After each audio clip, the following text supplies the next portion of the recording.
happen. We have to really escalate the noise we make so that we'll be heard.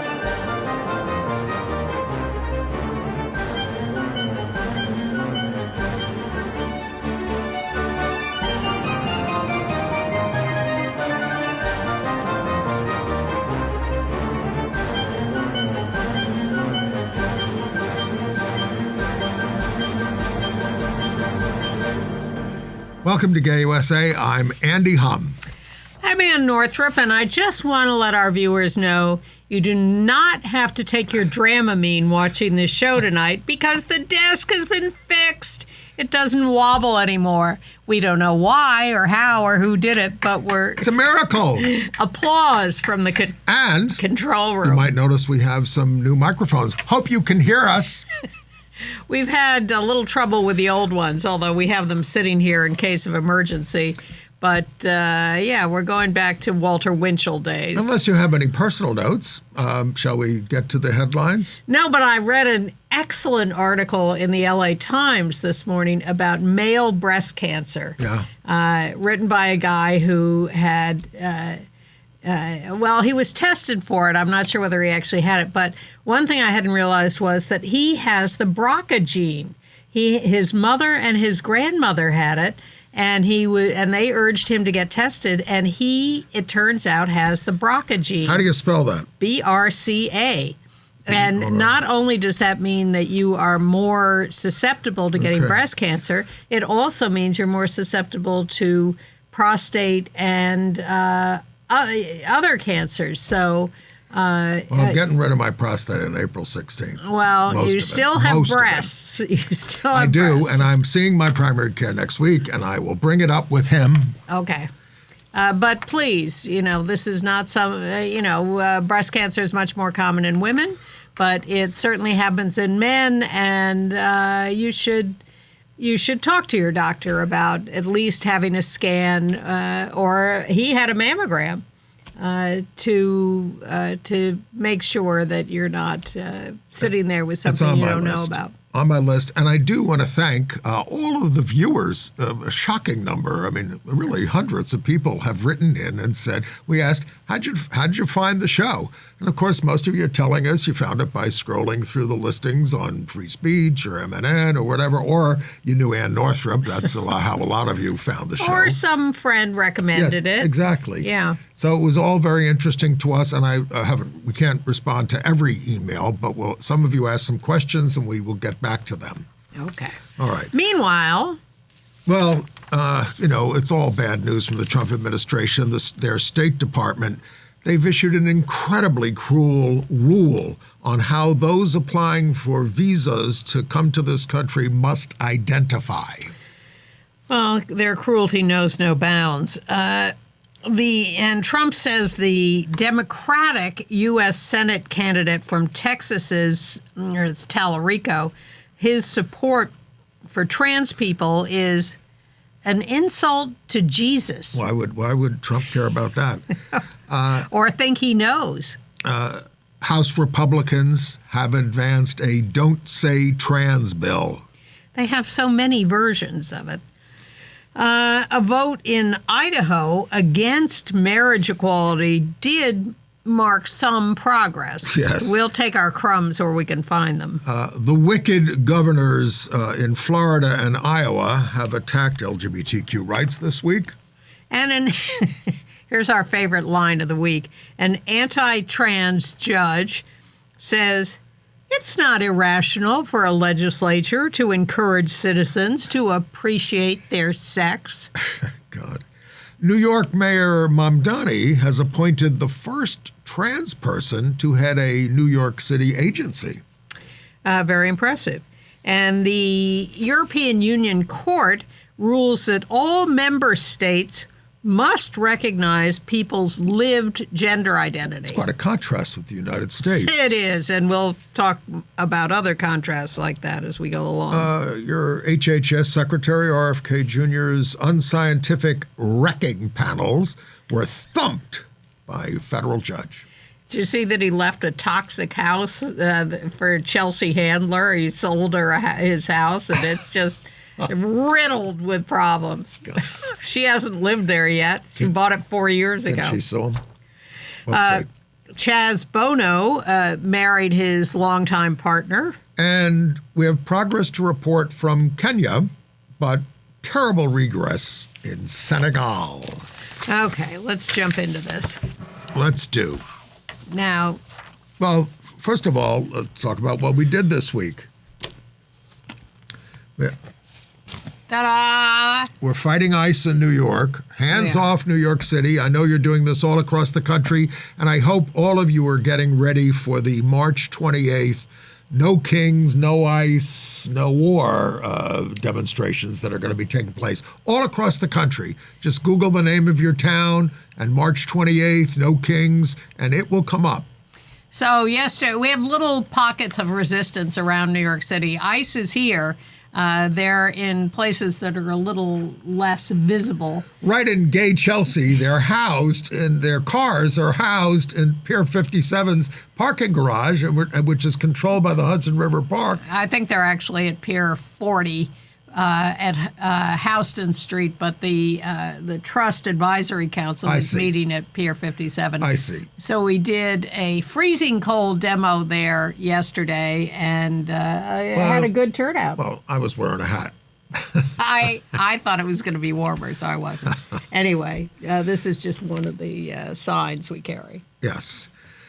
By the way, this was the week that the FCC chair, Brendan Carr threatened to revoke broadcast licenses over our war coverage.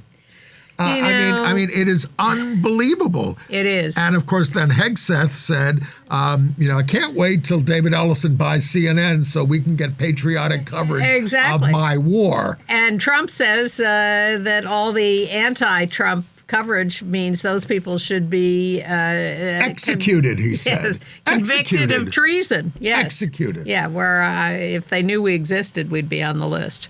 Okay. Well, but really, have you read the First Amendment? Do you understand freedom of the press? Clearly, you don't. Oh, this is over the top authoritarianism and fascism. Well, they don't care about anything. One of the stories most striking to me this week was the review of what Doge had done a year ago, and the fact that the people at Doge were idiots in their 20s who now admit that without any kind of remorse, they arbitrarily canceled all grants from government agencies that mention LGBTQ, BIPOC, tribal. They ignored the review rules. They said getting the LGBTQ, that was the easy stuff. We just asked ChatGPT, and they went through all the grant proposals and anything that mentioned LGBTQ. And they were paid handsomely for their They certainly destruction. were. They made arbitrary personal decisions. They said they were reducing the deficit, which they now say didn't reduce the deficit. Oh, they admit it? Yes, they admit all of this, and they have no remorse.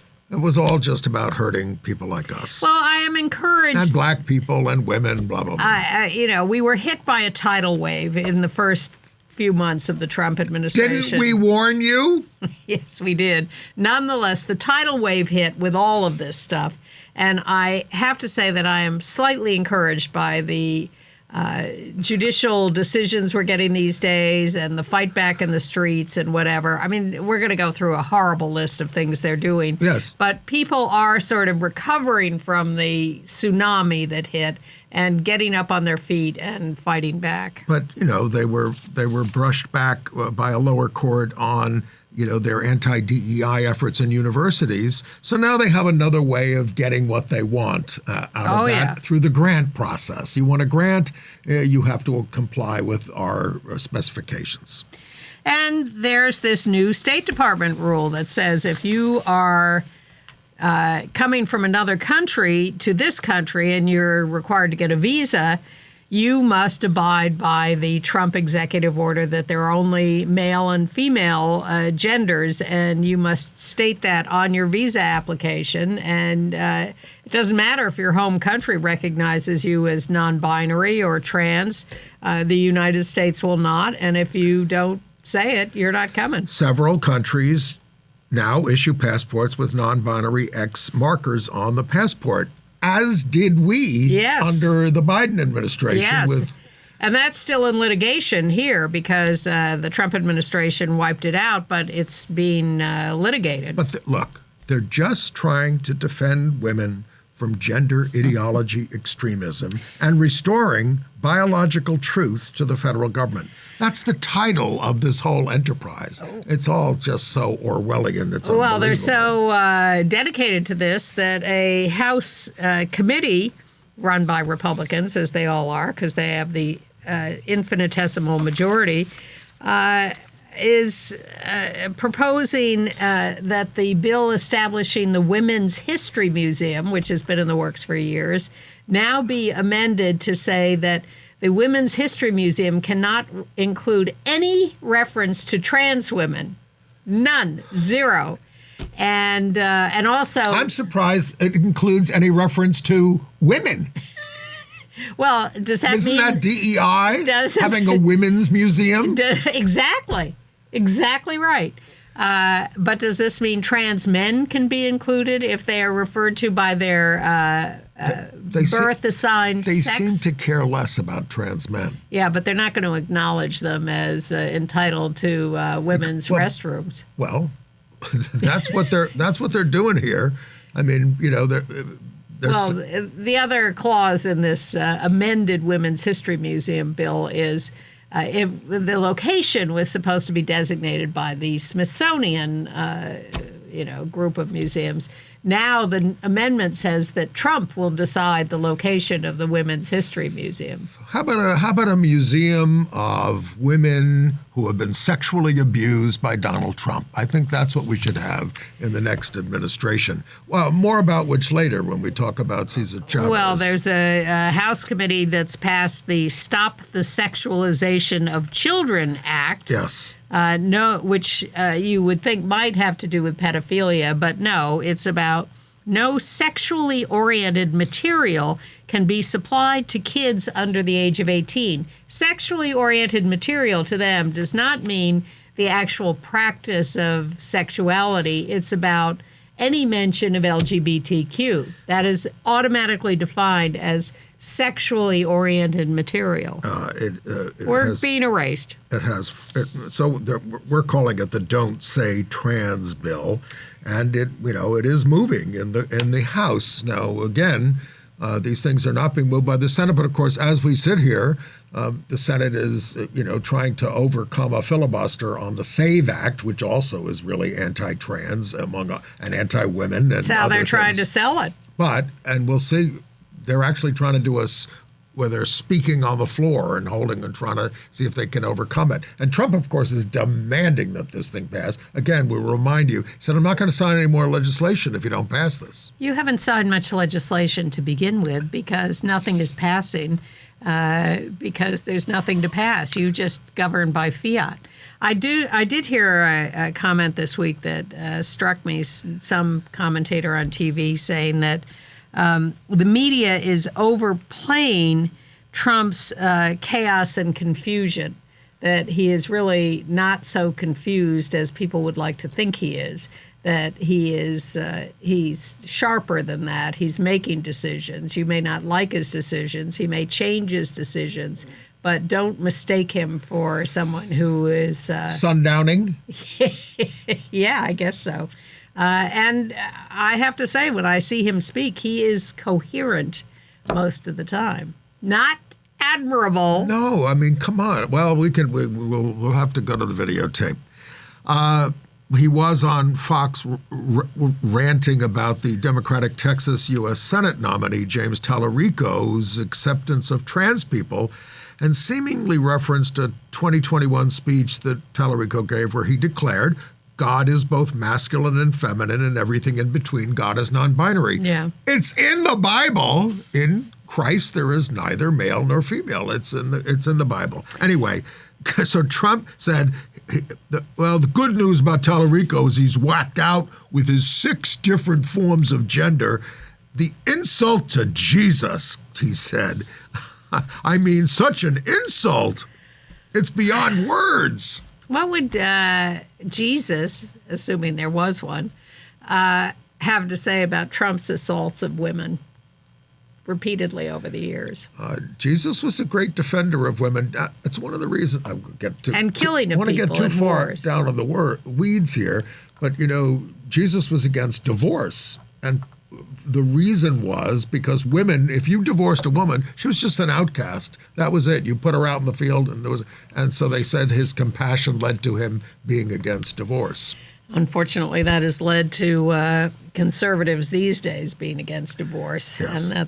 And that's taking away a lot of just freedom for explaining women. the context. And then there is the pastor to one of the pastors in the church of Pete Hegseth. Now this is this guy Hames. Joshua Hames, who's the host of the Reformation Red Pill broadcast, which is affiliated with Hegseth's pastor, Douglas Wilson, who he has to the Defense Department all the time. This guy has accused gay race commie globalism for increasing the number of Muslims in the United States. He wants, what is it?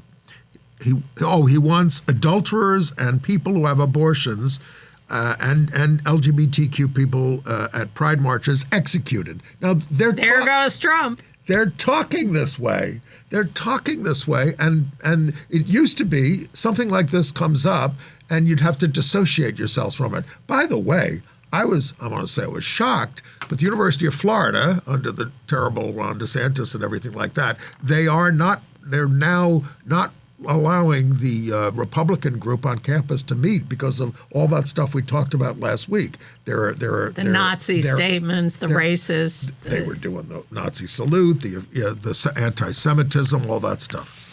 I spoke there once, Gainesville. Did you? Yep. What were you talking about? Gay stuff. Not anymore. It was like 30 years ago. There is something with which I was not familiar, the Lemkin Institute for Genocide Prevention. And they have issued a red flag about the alert for the potential genocide of trans people in this country. This is their 3rd alert on this subject. They say the danger is escalating. We're at a sort of early to middle stage. And those are the stages of total erasure. And they're quite serious about this. And this is a real warning. Look at the stories we do all the time. Right. Everything they are doing is an attempt, and we say this every week, but I can't stress it enough. They want to erase all of us, the trans people, the LGBTQ people, the non-binary people. Go back in the closet. They want us to disappear. They would like us to leave the country, die, whatever. They just want to get rid of us entirely. They don't want to have to deal with us. So don't get complacent. And they're working on killing you. Except for a few. This is everybody. The EPA just moved to weaken the limits on a cancer-causing gas, ethylene oxide, which is had been used to sterilize medical devices. So they're just weakening the thing. No problem. I mean, these kinds of things. You'll see cancer clusters down the road. Absolutely. It's just insane.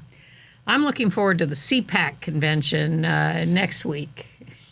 Wednesday next week, the 25th. Going? Usually Mike Signorelli goes. Yeah, no, I don't go. Is he allowed in anymore? Well, let us know, Mike. I don't know. But I'm sure that I'll be catching highlights on You'll be watching broadcast. On C-SPAN? Well, there's a big... Can't you just read about the highlights? It's a lot to take in. No, it's not the same as seeing them go after each other. But there's a big fight going on between Steve Bannon and who's the other one? Joe Rogan, Megyn Kelly. Who are you talking about? I've forgotten. Whatever. All right.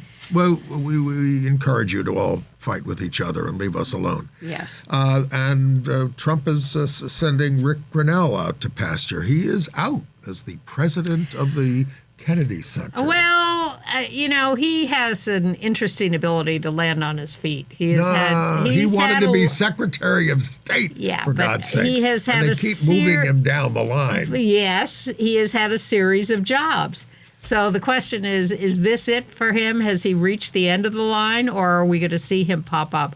I'd like to do a little contest where people guess what Rick Grinnell's next job will be. And we talk about him because... Don't forget he was the ambassador to Germany. Yes. He's had a number of different positions. If you want to take audience answers for that one, if you want to chime in, if you want to start a pool on Rick Grinnell's next job, I will administer it. Can we give him a little good news?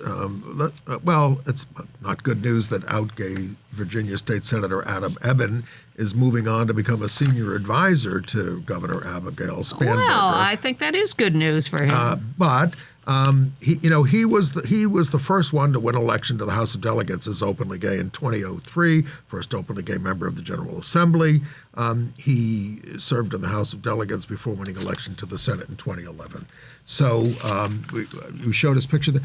Let's go to his farewell address. Yeah. We are a 406-year-old institution. But when I arrived, I had the distinct honor of being a first in the General Assembly.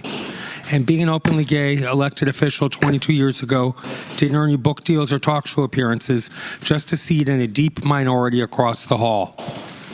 Still, being out was a fact that felt both deeply personal and unavoidably public. I was proud, but I was also aware that simply by being here, I carried a responsibility larger than myself.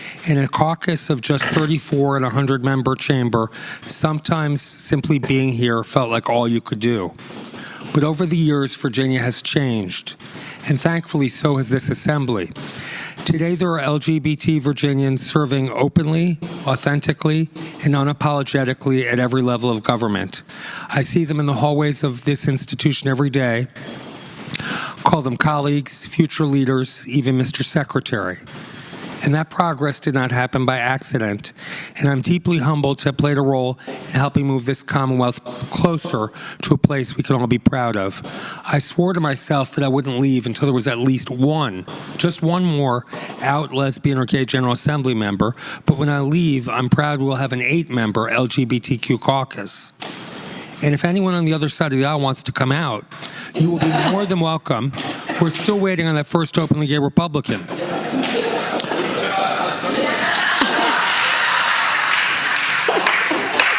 Thank you.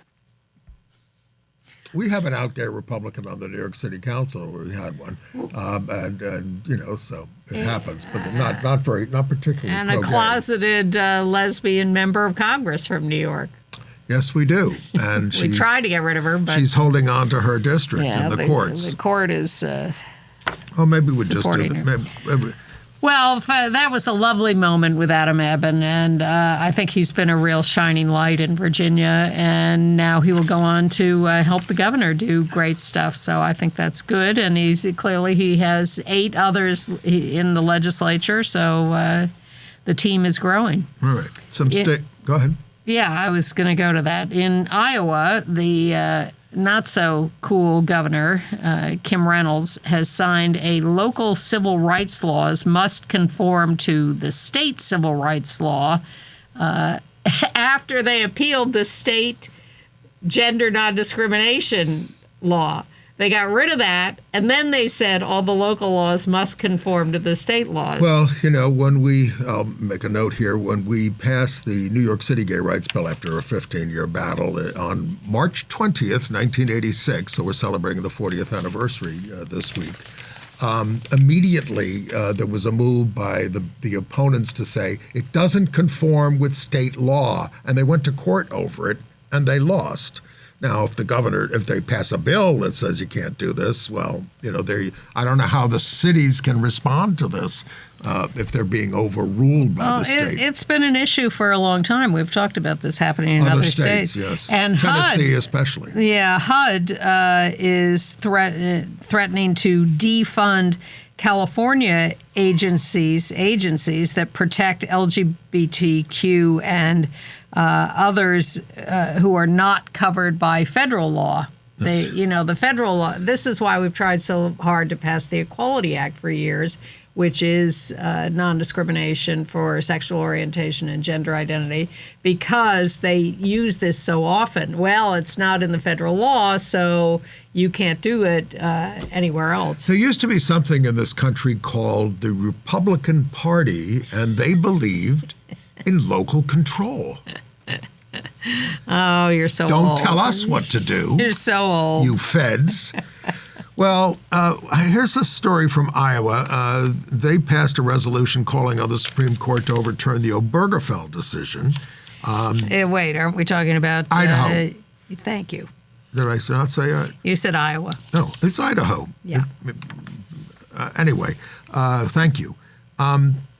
But this actually is progress, this vote, because the last time they brought this up, it got fewer votes, and now it got more votes, and now they've knocked. A couple of people have finally said, "Look, my religious beliefs have not changed, but this year, to me, it's just going to cause a lot of pain. So don't do it." And those are Republicans. Yes. Idaho Republicans passed a bill to call on the Supreme Court to overturn Obergefell. They did it again this year, but fewer Republicans voted for it. And this guy, Grayson Stone of Twin Falls, said, at the risk of probably committing political suicide, this entire argument is rooted in the Bible. And he said that parts of the Bible instruct people how to shave. And I just don't understand why we have to apply the Bible to specific aspects of our life, but not all of it. So I'll be voting against this bill. I mean, why? Because they're opportunistic hypocrites who will use any excuse to do what they want to do in the first place. Of course. Yeah. All right. Should we go to Florida? Sure. Well, that's a fun state these days. The new anti-DEI bill that restricts local diversity programs could allow the governor, in this case, the loathsome Ron DeSantis, there he is on the cover of Mother Jones, to suspend city or county leaders who promote Pride or LGBTQ plus initiatives. Suspend them immediately. Which he does. He's done it to absolutely DAs who he doesn't like. Yep. Governors often have this power, but he misuses his power. Usually when they allow for removal, it's usually for corruption. And this is all about, we sort of faked him out on the rainbow crosswalks. So now he has this bill that bans local governments from doing anything that's DEI now, or his definition of DEI, which, by the way, diversity, inclusion, and equity, that should be a goal in this country, not a slur. Of course. He also has passed a strict citizenship voter ID for 2027. Let's see whether that holds up, because all these things are under lawsuits. Well, speaking of bad people over there. Let me just finish Florida, because we got a notice from Equality Florida, which has been working its rear end off in the past couple of months to fight these bills in the legislature.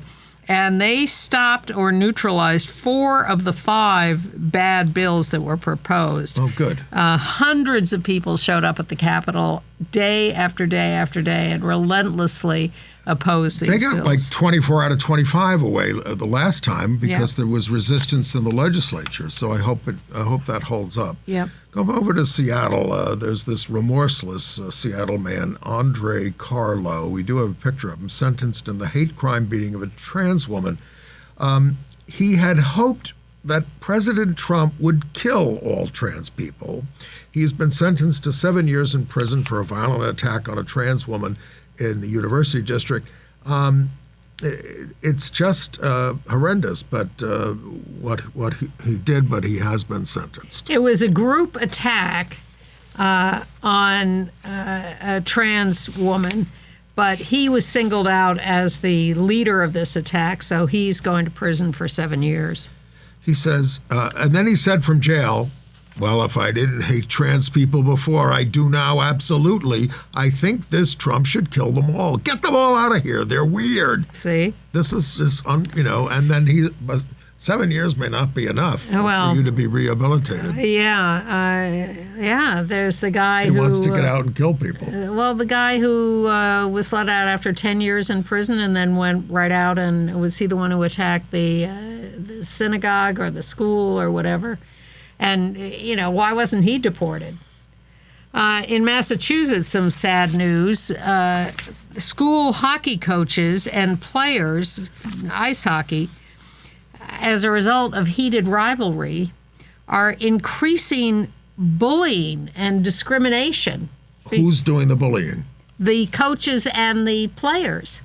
These are against players who are perceived to be gay. This is a backlash against heated rivalry.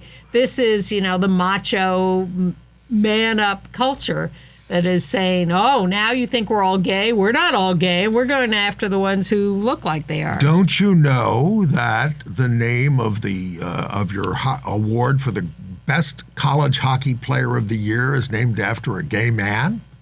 Hobie. Yes, Hobie Baker. Yeah. Yeah, well, no, they don't know that, and they don't care. They just want to make sure that no one thinks they're gay.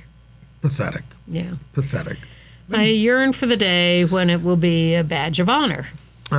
In West Virginia, U.S. Appeals Court unanimously upheld West Virginia's ban on Medicaid coverage for medically necessary surgical care for transgender patients.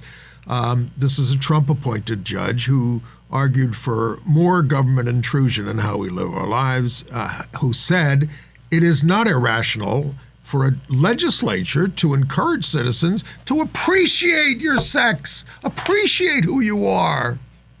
I mean, this is just religious nonsense. And it's also, as you say, it's an intrusion in people's private lives. How dare you pass judgment like that? Right. What happened to people being able to self-define and live their lives? Where did you get the right to talk to people like that? And in Maine, they have succeeded, the right wing, in gathering enough signatures to qualify an anti-trans referendum on the ballot this year for the midterms. It deals with the usual issues of sports and bathrooms, and will, we hope, be beaten back by the voters. But in the as they're focused on the Senate race between Susan Collins and whoever is opposing her as a Democrat. But I hope that the Democratic candidate, whoever it is, Plattner or Janet Mills, stands up for trans people and opposes this referendum. Should we talk about some heterosexual ugliness? Sure. Well, we learned from and bisexual also. Yeah. Yes. We learned about some real horrible things about one of our heroes up till now, Cesar Chavez, who was the United Farm Workers. He was a civil rights icon, but women are coming forward. They're in their 60s now in some cases, who as girls, we got a picture of this one girl, Ana Morguia. She marched with him, and when she was like 15, he was 13. Okay. Her story is that he would call her into his office, lock the door, and then very seductively have sex with her, and say, I need this. Don't tell anyone. But it's not just that. I mean, it's going and lots of others. It's going after the girls, but his co-leader of the movement, Dolores Huerta, who was also a civil rights icon. She's in her 90s now, but she was raped by him, and then she kept working with him all those years because we didn't want to damage the movement. We didn't want to hurt the movement. It's a very old story. Forward. Yes, people don't come forward. And it's just heartbreaking. Well, it's to all read the about power imbalance. It's when men have the power and women feel powerless and subject to retribution or punishment, they're not going to come forward. They're going to hold on to what little power they think they have. The name of Cesar Chavez is going to be coming off a lot of things. There's even a state holiday for him in California. Yep. It's going to be coming off. But of course, we name most things in this country for presidents who were slaveholders, who were totally abusive. We name things for Trump. Well, we don't name them. He names them. Well, he has the power to do that. So far, we have to. 3 years from now, they're all coming down. They better. Well, one of the great things was when he was first elected and the residents of the buildings on the west side of Manhattan that had his names on them voted to have his name taken off the buildings. And one after another, they just took his name down. Take them. It was fantastic. And you mentioned some bisexual hijinks. Former U.S. Senator Kyrsten Sinema. She now acknowledges having a romantic relationship with a member of her security detail that began while she was a lawmaker, but she contends she should not be subject to the man's ex-wife's lawsuit against her for the marriage breakup, which this woman is entitled to do. It's alienation of affections. Well, it is, but it's very, manipulated. The wife brought suit in North Carolina because that is one of the few states that has an alienation of affections law. And she was able to do it because she claims there was a phone call between Sinema and the guy when one of them was in North Carolina. And that's the whole basis for her being able to bring suit there. Frankly, I think alienation of affection suits are just nonsense and ridiculous and should not be allowed. Not that we like Kyrsten Sinema. I don't support Kyrsten Sinema for a second, but I'm on her side with this one. Okay, so what about the new Pew poll, P-E-W poll? Very interesting. They found that Americans are far more likely than people in other Western countries to say that being gay is morally unacceptable. It's 39% of Americans that say homosexuality was morally wrong, compared with countries like Sweden, Germany, Spain, and the Netherlands, where 90% of people say, it's fine. As if I care about anyone else's opinion. But this is a survey that was conducted a year ago, of 3,600 people, which is sort of a little marginal for a national survey, but, regarded as generally valid. But what's interesting is the demographic breakdown of who thinks we're morally unacceptable. And it was, if you look at who, in which categories it's more one way than the other, men were much more likely to say morally unacceptable. Older people were much more likely to say morally unacceptable. The less educated, the more religious, particularly Christian religious people, were more likely to say morally unacceptable. Now, of course, that does not cover all religious people, all older people, all men, or this anything wouldn't be else. happening if you would just watch Gay USA. I don't know. They might think we're morally unacceptable. Well, at least they don't shove it in our faces too much. No, not too much. All right, here's some good news in New York. Mayor Mamdani appointed a trans woman, Taylor Brown, to head the mayor's office for LGBTQIA+ affairs. And this New is office. Well, it's a new office, but it's not the first time they've had an office for gay and lesbian affairs. Mayor Dinkins had one. Yeah. Ed Koch had a gay liaisons. A lot of these young people don't know the history. Well, yes, and you've laid it out very articulately, but here's the difference. My experience of these liaisons in the past has been that they end up defending the administration. Instead of being there to work for the community, to the administration, it flips. Well, and you think this one is going to be totally independent and can criticize the mayor? here's where I think the difference is. So Taylor Brown, is that her name? Yes. Yes, is a lawyer. Oh, yeah. And she, highly qualified. Yeah, she worked in the Tish James Attorney General's office for New York State. She's worked on litigating trans issues, healthcare equity and access, prisoners' rights, education, employment. She worked for Lambda Legal. She worked for the ACLU. So I think she's going in there intending to do the job. Well, I mean, I think Bella Abzug, wonderful documentary about her this week on PBS, when she was appointed by President Carter to head the Women's Commission, she criticized him right during the press conference, and she didn't last very long, and that hurt Jimmy Carter with women quite because everybody else resigned after she was fired. I think there is a middle ground. I don't think you have to.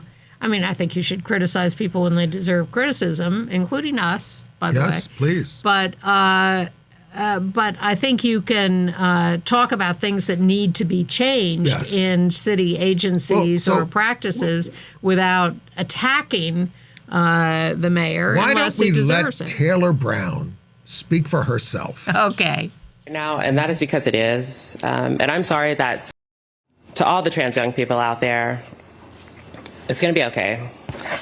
I know it feels hard right now, and that is because it is. And I'm sorry that some people in power, instead of doing what they need to do in terms of facilitating you thriving in this country and in this state and in this city, they have failed you. But I want you to know that you also have people in power, and we are not just people of power, we are people of purpose. Oop, messing it up.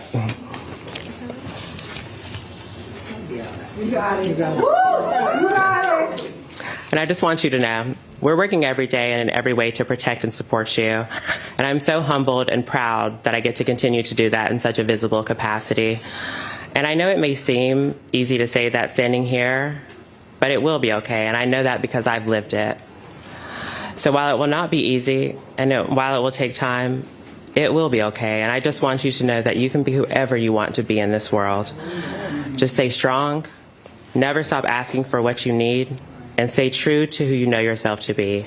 And we will weather this storm together. We will come out on the other side better than ever. And I'm so excited to connect with you all as we get the great work of this office going. And again, thank you to everyone for making this appointment, who have made this appointment possible.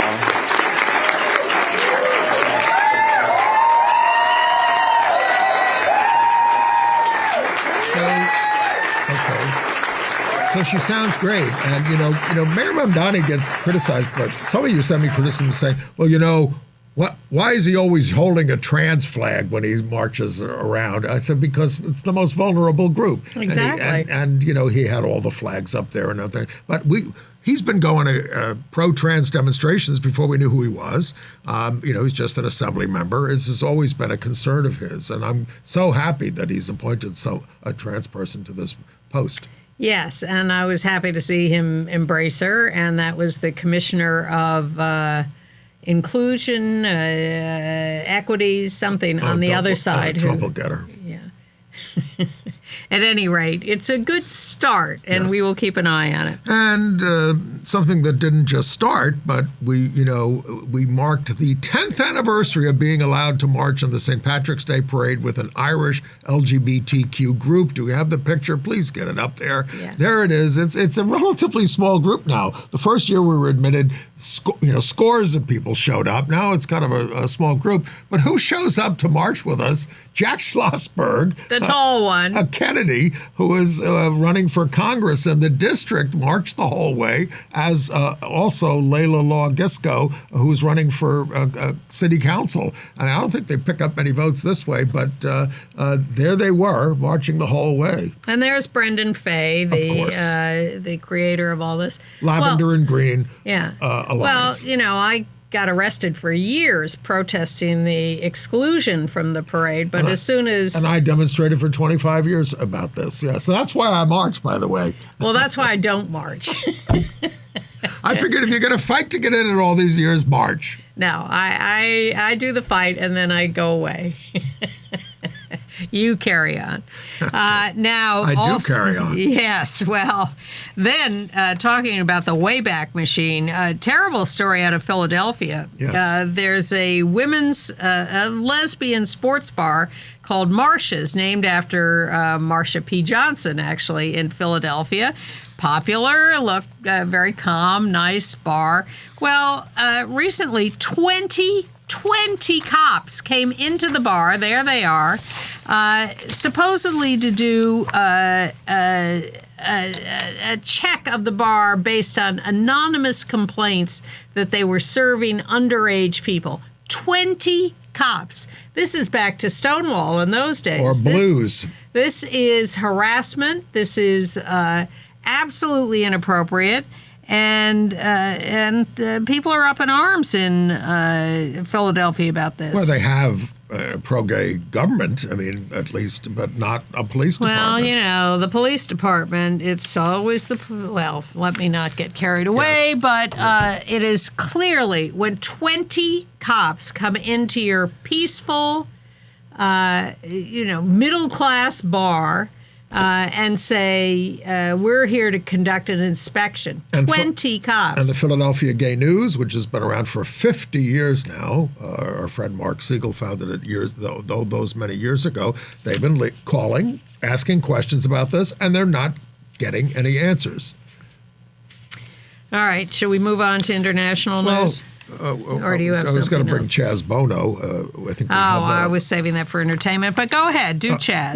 So Chaz Bono married his longtime partner, Shara Blue Mathis, Mathes. I guess so. They were in Los Angeles on March 8th. It was Hollywood glam formal. They met 40 years ago, right? Yep. And when I think as teenagers at the Lee Strasberg Theater and Film Institute, and they've got back together in 2017. And guess who came to the wedding? Well, yes, so Cher. glad that Cher came. Now I do see a little resemblance between the bride and Cher. We all men married their mothers. Exactly. Yes, it's an old expression. I know. Now the happy couple went to Hawaii on their honeymoon. Congratulations to them. Okay. All right. International news. Yes. Well, the European Court of Justice has ruled that European Union members must provide transgender citizens with identification documents reflecting their lived gender rather than the one assigned at birth. This is the opposite of what they're doing in the United States. Yep. Well, speaking of the United States, the State Department has issued a memo saying that they might pressure Zambia to make a deal on mineral availability to the United States. They want their minerals. It's like Greenland all over again. No, if they want to get AIDS drugs. I'm getting to Oh, that. I'm sorry. I saved it for AIDS news, but go ahead. They want Zambia's minerals, and so they say if they don't get them, massive cuts to their PEPFAR funds. They have 1.3 million patients on these drugs in Zambia, and TB and malaria drugs. They're going to lose all of that if they don't fork over the minerals to the lovely United States of America. Very transactional and extremely vile. Yes. But we did make some progress in Kenya. Now, 2 people have been sentenced to jail time for attacking and robbing 2 gay men in Kenya, which is a breakthrough for LGBTQ people in East Africa there. So, the fact that this crime was even prosecuted is progress. And then there's Senegal, which has just... By the way, I've got to finish. Yeah. It's possible. Well, no, go ahead. Well, they met these guys on Facebook, and the claim is that they were robbing them as well as assaulting them. And they're urging other people who faced attacks to come forward because most people don't come forward. Yeah. Senegal has now doubled the penalty for gay sex, now 10 years in prison if they catch you. There they are celebrating it passed 135-0. There were 3 brave abstentions. Yeah. The lawmaker Diarra Ba declared during the debate, to the applause of her colleagues, homosexuals will no longer breathe in this country. Homosexuals will no longer have freedom of expression in this country. Wow. Well, you know who taught them to talk like that is U.S. right-wing, quote, Christians, unquote. Mass Resistance, which was the group started in Massachusetts to fight like gay adoption and other issues like that, has been over there strategizing with legislators. Yes, but let's Senegal. not condescend to Africans. Yes, colonialism, instituted these anti-gay laws, but they've got to take responsibility for what they're doing, Sure. and their homophobia is their own at this point. And they also, people would also be subject to fines, and they also passed a law, no promo homo law. You can't talk about us either. Well, this is what these governments do when they're in trouble. Yep. But I'm very happy to hear what happened at the UN with the Commission on the Status of Women. They do an annual report on annual outcomes document. So usually they pass this document, they approve the document by consensus. It's unanimous and everybody just says, great, go home. But this year, the United States said, oh no, we want to amend the document. We want to add proposals to eliminate DEI and gender ideology from the annual outcomes document, and we will not agree to a consensus acceptance of the document. We're going to force you to vote on it. The only country that voted against the document as is was the United States. Can you feel the shame? Of being an American at this, or United States. I won't even call it an American because there are plenty of South American or Latin American countries which are fine. But we're just awful. We are just awful at this point. So the document, which was accepted by everybody else, is an inclusive vision of equality for all women and girls. All. All right, we told you about gay Olympians. Well, now we have gay para-Olympians. Jake Adikoff, an out gay cross-country skier on Team USA, made Olympic history, won the gold medal in the 1.5 kilometer sprint. He won 4 gold medals. That's him on the left. Yes. He is visually impaired. That's the category he competes in. And the guy on the right is his guide. Peter Walter. Yeah. Yes. And he hails from Idaho. And he says, going to the Paralympics, being a gay athlete there, showing that it's possible to reach this upper echelon of sport as an out athlete, as a para-athlete, is super important to me. Well, one good thing from the U.S. Now we move to Morocco. Awful.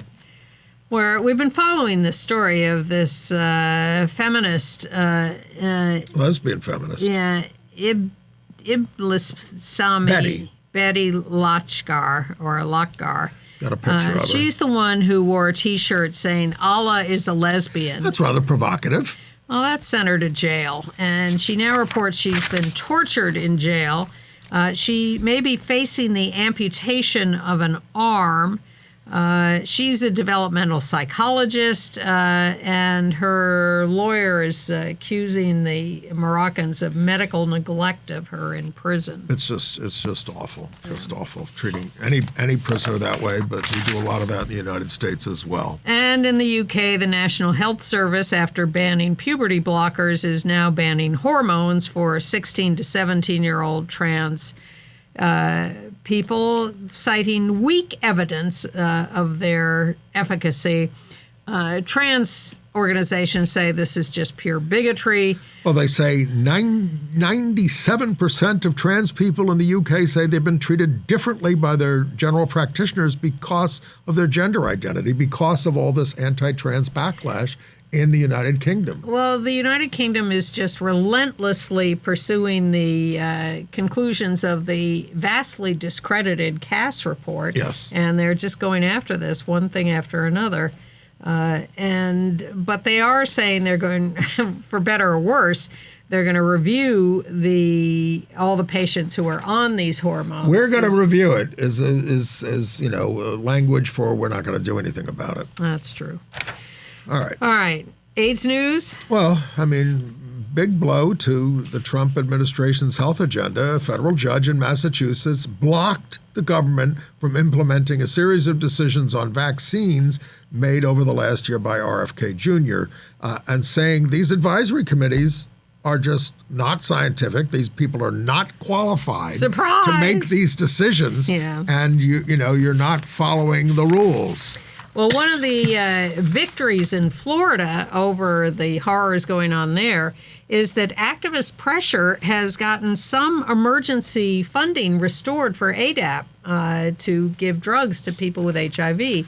The state tried to cut the availability of drugs so drastically that they were cutting tens of thousands of people off the drugs, but now pressure has restored some of that, and there's some temporary funding for some people is going to be in place. Well, this is happening all across the country. Yes. Not just in Florida. So the report I have is from Florida, and they have more to do to get more of this restored, but they have had some success with that, and that's a good thing. I mean, the prices of all these things have gone up, and the states are just saying, we can't afford it, so we're just going to make it much more difficult for you to sign up for this. And then it would take all of your income plus about 10 times your income in order to pay for these things. We don't have a lot of time left. First case of Mpox Clad 1 in New York City. That's the worst one, more severe than Clad 2. In a guy who traveled to Europe. Everybody, please, if you are putting yourself at risk, get the shots. A couple of brief Oscars notes. The award for Best Editing, which is one of the top awards, went to Andy Jurgensen, and there he is with his husband. And the first thing he did there on camera was kiss him. Was great. Yeah. And then the people mention him in his speech. And the people who won the Oscar for Best Live Action Short for co-winners for two people exchanging saliva, which I'm in the process of watching, even though it's short. Thank you to the Academy for supporting a film that is weird and queer and made by a majority of women. I was sorry the piano player played over Streisand. That was terrible. Awful. I was screaming at the screen. Also, Mark Sonnenblick, gay, co-wrote the winning song, Golden, from the Korean K-pop movie. And Brittany Howard was one of the performers of the song from Sinners. She's a lesbian And I have to hear what Anne thinks about the season 2 of Deadlock. Deadlock is this fantastically funny Australian series that someone turned me on to last year or two. Season 2 is now coming out this Friday on Amazon Prime. Highly recommended on the basis of season 1. If you haven't seen season 1, watch it. It's Deadlock with an H, not a K. A lesbian sheriff and murder mystery in Australia. And you might want to get your tickets for Oh Mary in April, where Maya Rudolph is going to play Mary Lincoln. That's great. Yeah. Married to the winner of the big guy won all the Oscars, to Anderson, right? I don't know. Is she? Well, they're together. Okay. From the people who brought you Schitt's Creek, Dan Levy is going to play a closeted pastor in a Mad Cop comedy called Big Mistakes, opening on Netflix on April 9th. It sounds zany and fun. And we are down to our last 15 seconds. March 31st, Trans Day of Visibility. Utah is putting out 1,400 trans flags all over the state. That'll be nice. Okay. See you next week.